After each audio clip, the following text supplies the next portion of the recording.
देखिए गीत के बिट्टू विद्यार्थी जी लिखनी और विजय चौहान भैया गौनी, लेकिन ये गीत के हम मंच पर गौनी तो आप लोगों का बड़ा बढ़िया रिस्पांस मिलल। कोनो लड़का कोनो लड़की के हम जानत ही हैं,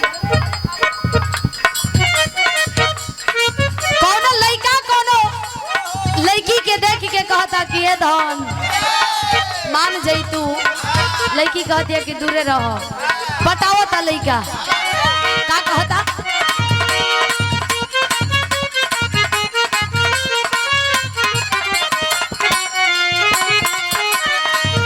अरे हमारा बोलो ना कहियो बैठ के सट बेकीना,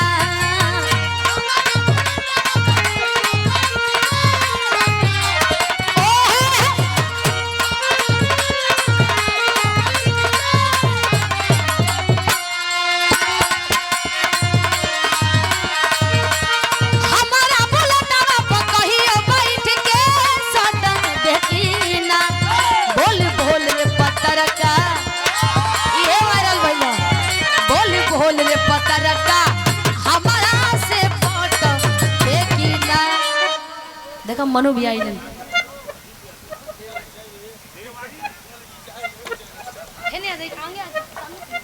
आगे से खींची।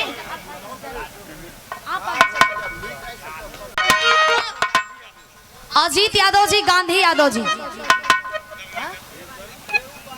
देवबारी से 100 रुपया दे के आशीर्वाद दिले बानी। बहुत बहुत प्रणाम बा, आशीर्वाद के कामना बा। लग जा कैसे हमारा बोला तारा कहियो बैठ के सट बेकीना,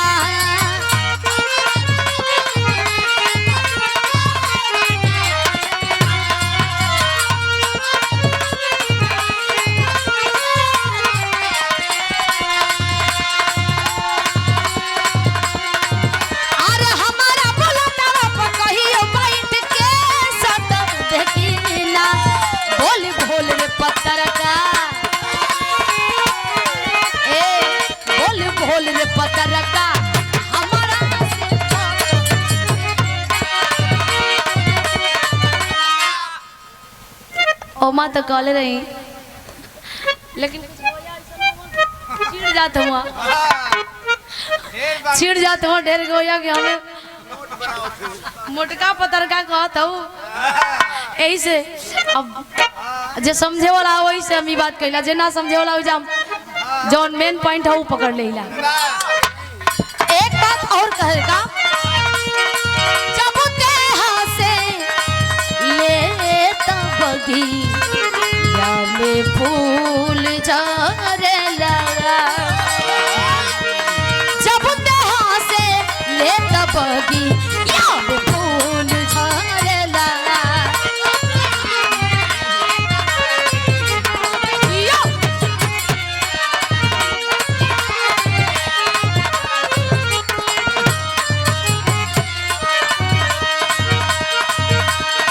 दिल के पतिया करे के मान करे लगा,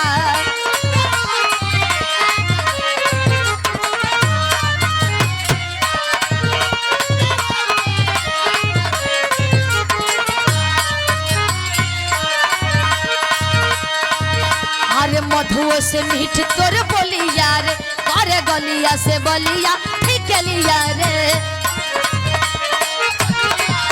अरे गलिया से बलिया निकलिया रे।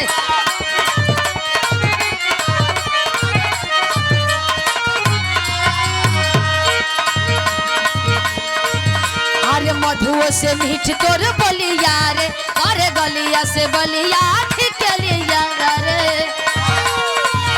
अरे नमरा के हमारा रतनवा तू कहिया ले रट बेकीना,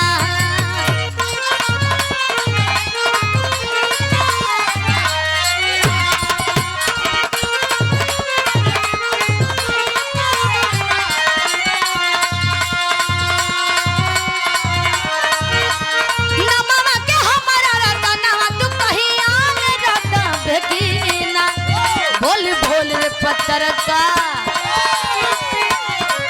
बोल बोल रे चक्कर का